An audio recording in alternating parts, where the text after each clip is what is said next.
Okay, this is basically to show someone new to camping a couple different bags, a couple different sleeping bags, and a couple different types of compression bags. What I have here is a kind of a medium weight synthetic bag. It's a Kelpie. It's rated at, I believe, 15 degrees. And then what I have here is a Campmore down bag that's rated probably around 20-25 degrees.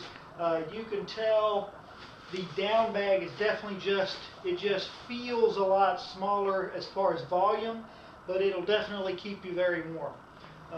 So what I'm going to do is I'm going to start with a couple different types of compression bags. They come in all kinds of flavors.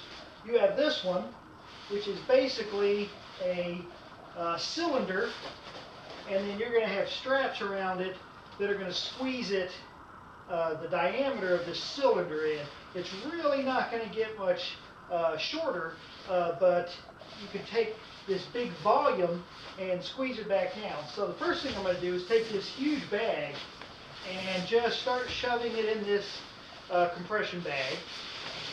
Doesn't take long, except now that I'm on video, it'll take 30 minutes, of course.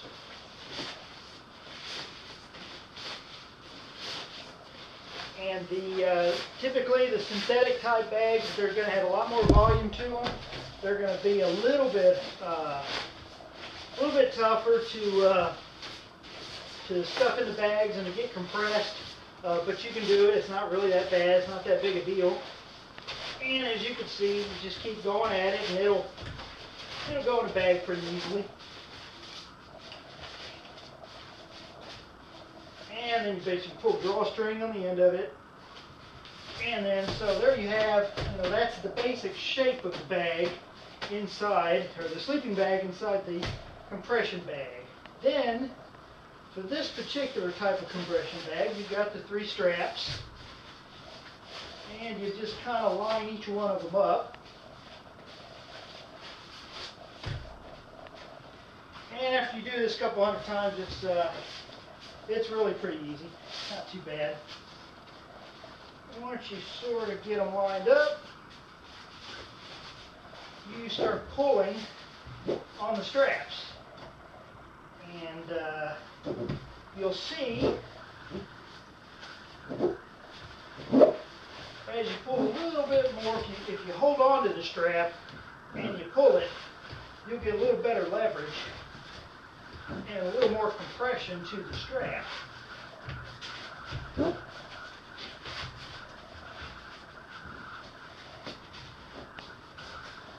And there you have it. I mean, that's quite a small volume compared to what we started with. So now that's that bag. Then you have, this is a pretty old compression bag that I have of this type. This one basically, you're making a smaller cylinder, whereas this one will pull in from the ends and squeeze it in and pancake it a little more. So what we'll do is we'll take this down sleeping bag and we'll put it in there. And it's going to be a little bit easier because it's down. It just compresses so much nicer. And you will be surprised just how small of a bag, of an overall container this ends up being. Most of these bags are going to be waterproof or water resistant, so you shouldn't have to worry too much about that. Now it's already pretty small, compared to how big this one was. Now you're going to have 4 straps on this one, and you just pull each one a little bit at a time. Make sure everything's lined up good. I'm obviously being a little sloppy here, but you'll get my drift here in a second. And as you start pulling in more and more, it becomes apparent very fast just how small you can make one of these compression bags. Now, this is a pretty tiny little square bundle to pack away, and there's your sleeping bag. That's not too bad. And they also make some compression bags like that have end caps on them. They're not integrated there. So those are those two types of bags. Here's another type of bag. This bag is sort of half roll top and half compression. It's got, you can actually pull it from the inside out, and you can put the bag in there and then close that drawstring part of it. And then you can put some more stuff on top in this section, roll it down, and then compress the sleeping bag. And a lot of times I'll put my sleeping bag in here, and then I've got an X-Bed mattress that I will put in there like that.